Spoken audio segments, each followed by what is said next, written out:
Hello friends, स्वागत है आप सभी का स्टडी 99 के यूट्यूब चैनल पे, जो सभी प्रतियोगी परीक्षाओं के लिए अति महत्वपूर्ण प्रश्नों का संग्रह किया गया है।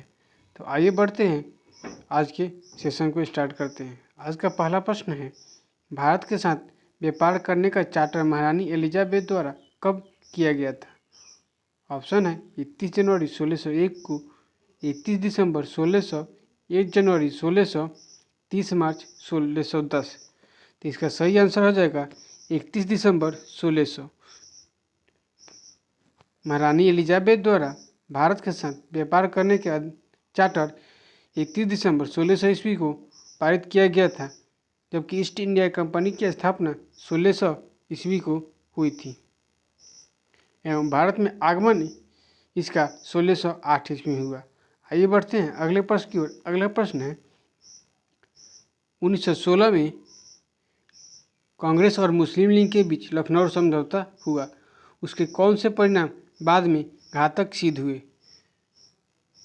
ऑप्शन दिए गए हैं, कांग्रेस और मुस्लिम लीग में परस्पर सहयोग में वृद्धि, समझौता होने पर भी कटुता में वृद्धि, कांग्रेस द्वारा मुसलमानों के प्रति संतुष्टिकरण की नीति आरंभ, इनमें से कोई नहीं। तो इसका सही आंसर हो जाएगा कांग्रेस द्वारा मुसलमानों के प्रति संतुष्टिकरण की नीति आरंभ हुई, जिसका परिणाम हुआ असहयोग आंदोलन में मुसलमानों द्वारा बढ़ चढ़ के हिस्सा लिया गया।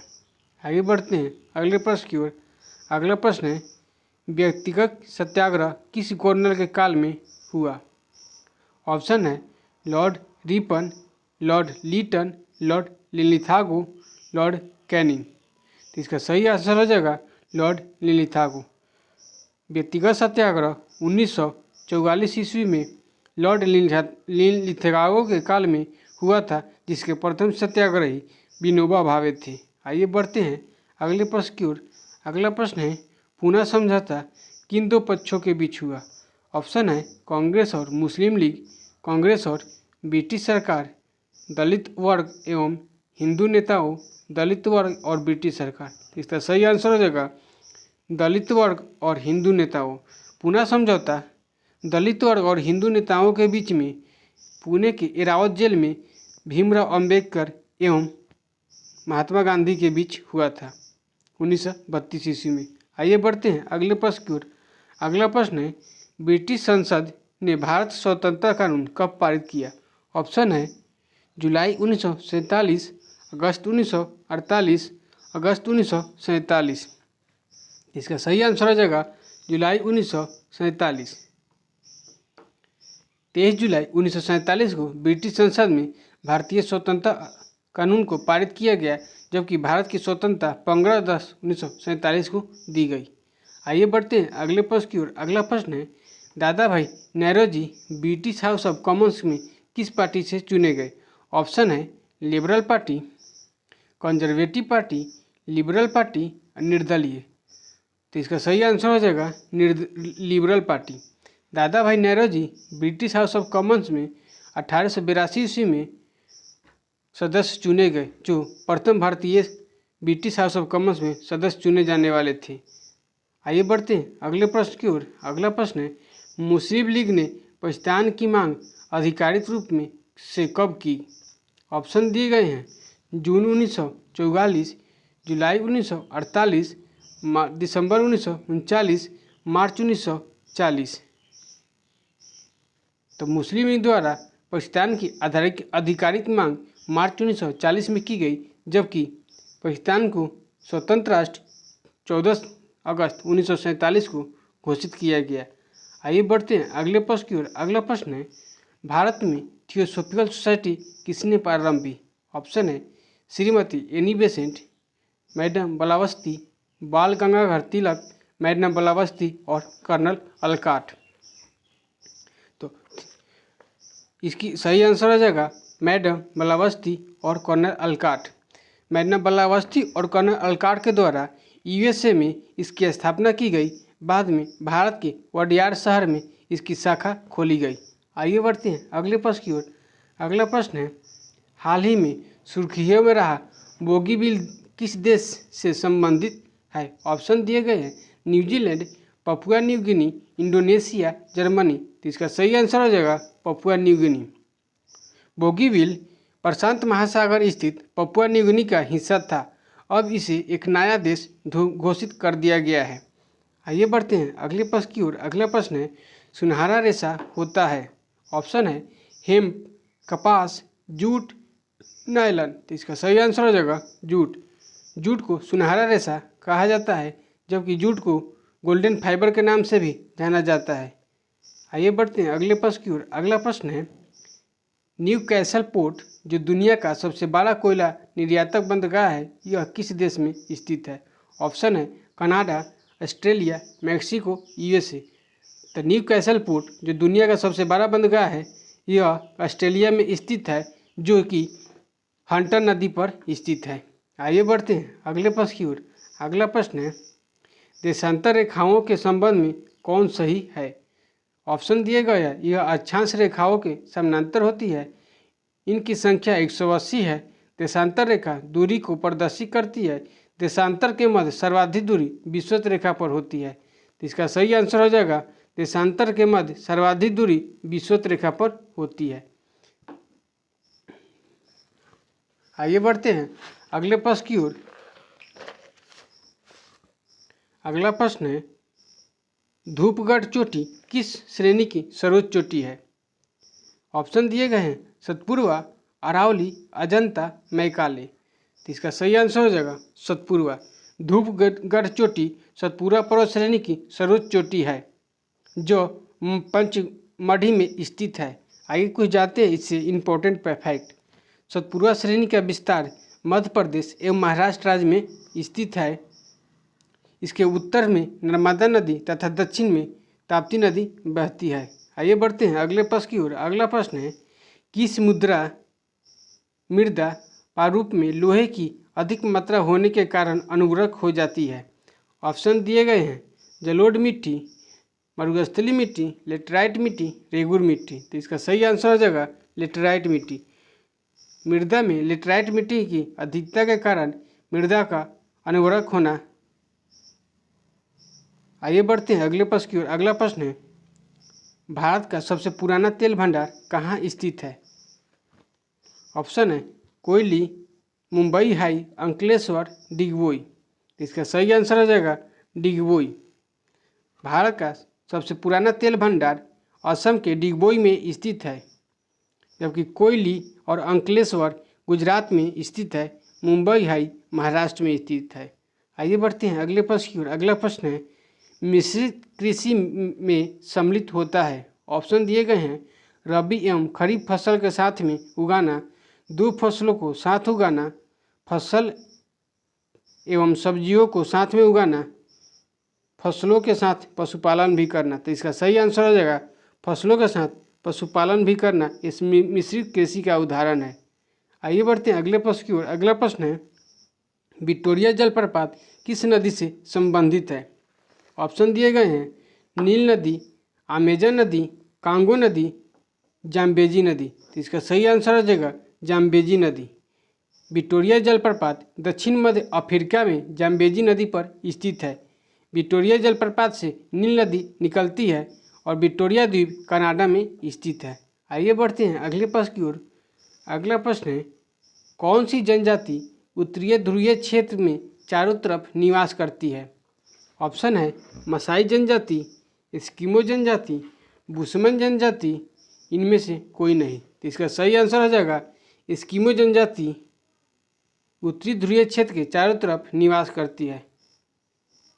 आइए बढ़ते हैं अगले प्रश्न की ओर। अगला प्रश्न है महासागरीय धाराओं को निम्न में से कौन प्रभावित नहीं करता है? ऑप्शन दिए गए हैं पृथ्वी का परिक्रमण, पृथ्वी का घूर्णन, वायु दाब एवं हवा, इनमें से कोई नहीं। इसका सही आंसर हो जाएगा पृथ्वी का परिक्रमण। यह महासागरीय धाराओं को प्रभावित न करके यह वायुमंडल को प्रभावित करता है, जबकि पृथ्वी का घूर्णन, वायु दाब एवं हवा, तापमान इत्यादि महासागरीय धाराओं को प्रभावित करती है। आइए बढ़ते हैं अगले प्रश्न की ओर। अगला प्रश्न है किस राष्ट्रीय उद्यान को देश का पहला क्वारंटाइन सुविधा स्थापित की गई थी? ऑप्शन है Kaziranga national park, Sundarban national park, Jim Corbett national park, इनमें से कोई नहीं। इसका सही आंसर हो जाएगा जिम कॉर्बेट नेशनल पार्क, जो यह उत्तराखंड में स्थित है। आइए बढ़ते हैं अगले प्रश्न की ओर। अगला प्रश्न है, हाल ही में मैटरहर्न पर्वत पर भारतीय ध्वज को प्रकाशित किया गया, यह किस पर्वत की प्रसिद्ध चोटी है? ऑप्शन दिए गए हैं एंडीज पर्वत, इकांगुआ पर्वत, रॉकी पर्वत, अल्पास पर्वत। तो इसका सही आंसर हो जाएगा अल्पास पर्वत। मैटरहर्न पर्वत जो अल्पास पर्वत की सर्वोच्च चोटी है, यह स्विट्जरलैंड में स्थित है। आइए बढ़ते हैं अगले प्रश्न की ओर। अगला प्रश्न है, अंतर्राष्ट्रीय मानवाधिकार दिवस किस दिन को मनाया जाता है? ऑप्शन दिए गए हैं 15 दिसंबर, 20 दिसंबर, 10 दिसंबर, 10 मार्च। तो इसका सही आंसर हो जाएगा 10 दिसंबर। आइए बढ़ते हैं अगले प्रश्न की ओर। अगला प्रश्न है, प्रकाश है, ऑप्शन दिए गए हैं, वह एक विद्युत चुंबकीय तरंग है, यह एक कण की प्रकृति है, यह ऊर्जा का रूप है, या उपयुक्त सभी। तो इसका सही आंसर हो जाएगा उपयुक्त सभी। वास्तव में प्रकाश एक ऊर्जा का रूप है जो विद्युत चुंबकीय तरंगों के रूप में संचारित होता है। यह सीधी रेखा में गमन करता है तथा यह दोहरी प्रकृति का होता है, कण एवं तरंग। आइए बढ़ते हैं अगले प्रश्न की ओर। अगला प्रश्न है, बायोगैस संयंत्र में निम्नलिखित में से कौन सी प्रक्रिया होती है? ऑप्शन दिए गए हैं किण्वन, अपचयन, हाइड्रोजनीकरण, इनमें से कोई नहीं। तो बायोगैस प्रक्रिया में किण्वन की प्रक्रिया होती है। आइए बढ़ते हैं अगले प्रश्न की ओर। अगला प्रश्न है, एक वर्ग में ऊपर से नीचे की ओर आने पर परमाणु के आकार होते हैं। ऑप्शन दिए गए हैं बढ़ता है, घटता है, वही रहता है, इनमें से कोई नहीं। तो वर्ग में ऊपर से नीचे आने पर परमाणु के आकार बढ़ता है।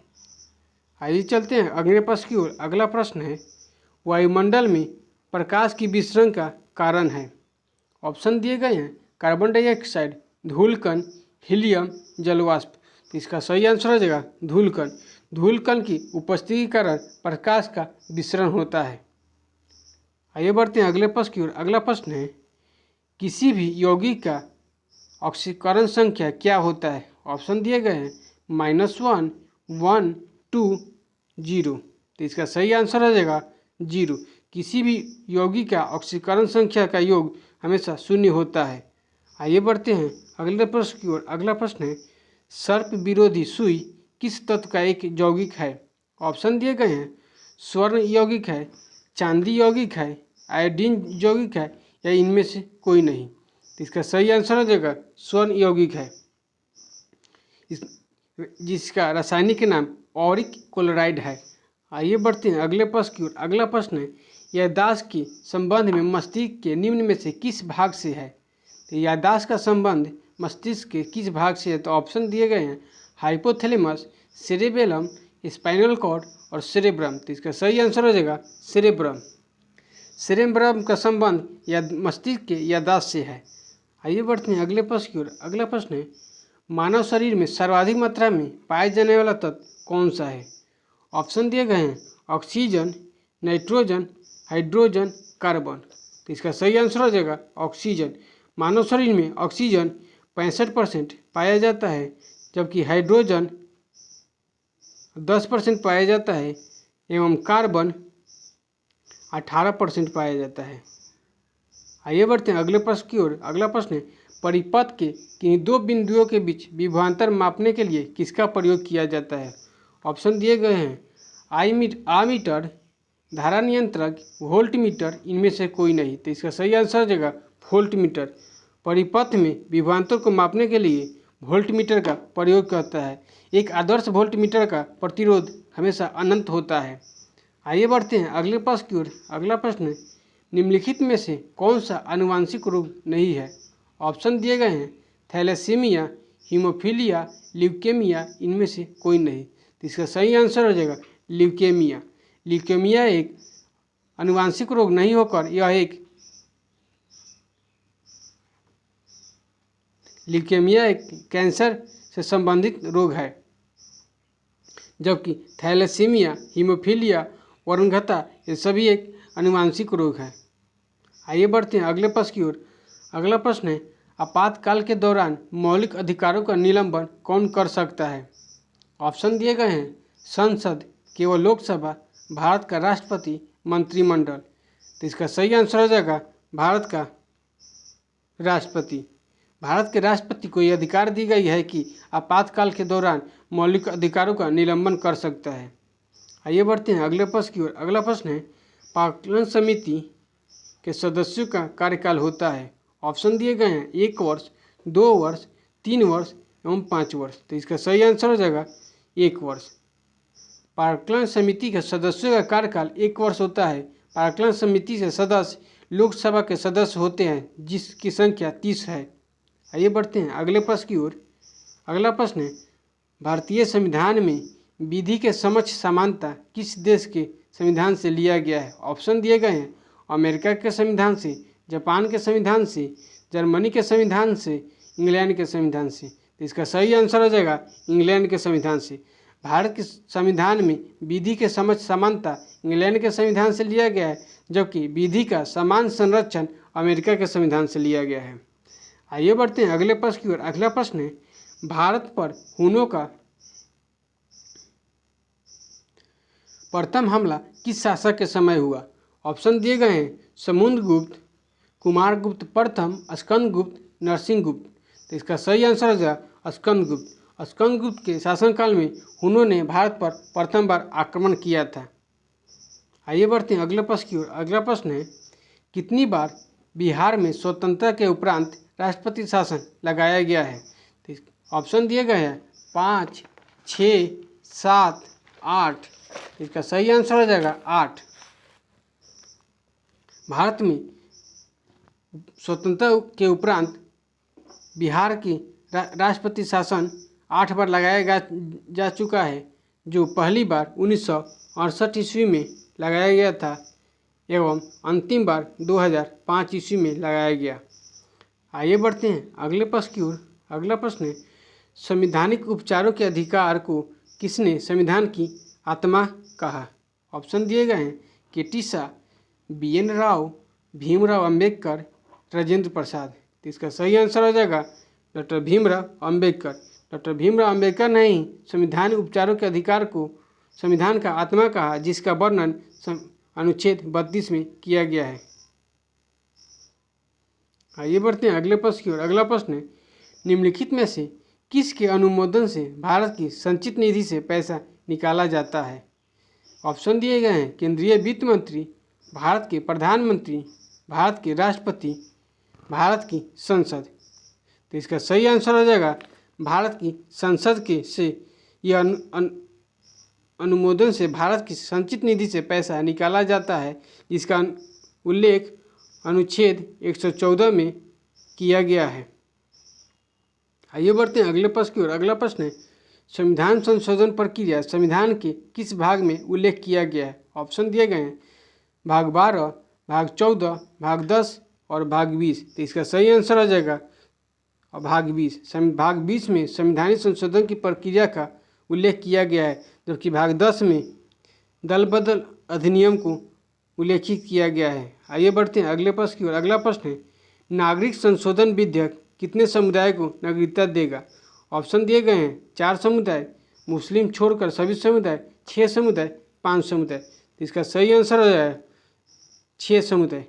नागरिक संशोधन विधेयक 6 समुदाय को नागरिकता देगा।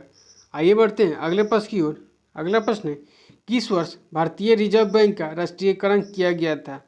ऑप्शन दिए गए हैं, 1920, 1935, 1949, 1955। तो इसका सही आंसर हो जाएगा 1949।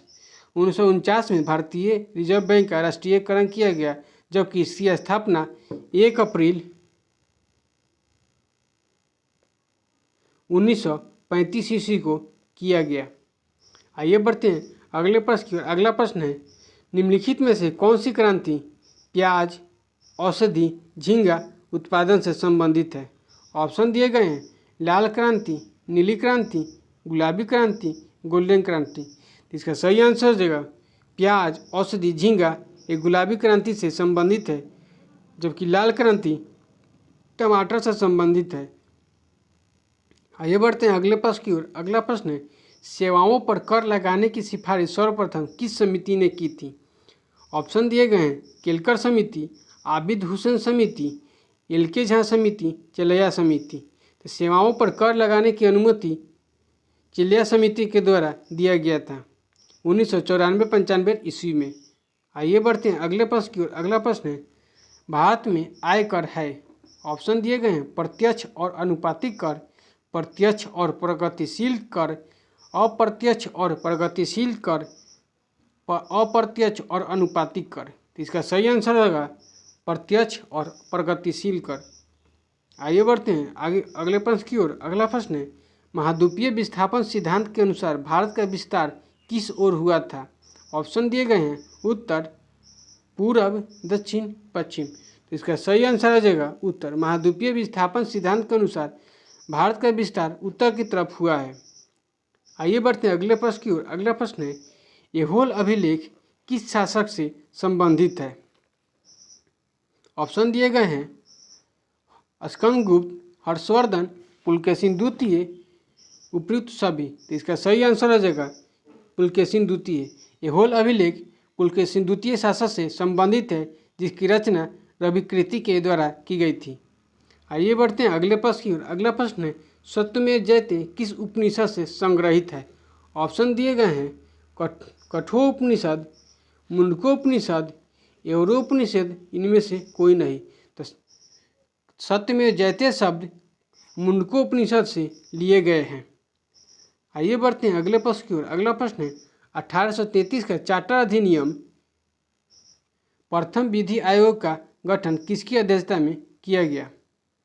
ऑप्शन दिए गए हैं, Lord Kenin, Lord William Bentinck, Lord Minto, इनमें से कोई नहीं।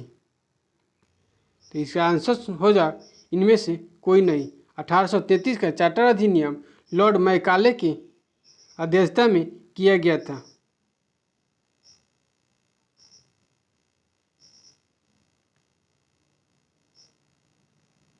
आइए बढ़ते हैं अगले प्रश्न की ओर। अगला प्रश्न है, दल बदल विरोधी अधिनियम किस अनुसूची में है?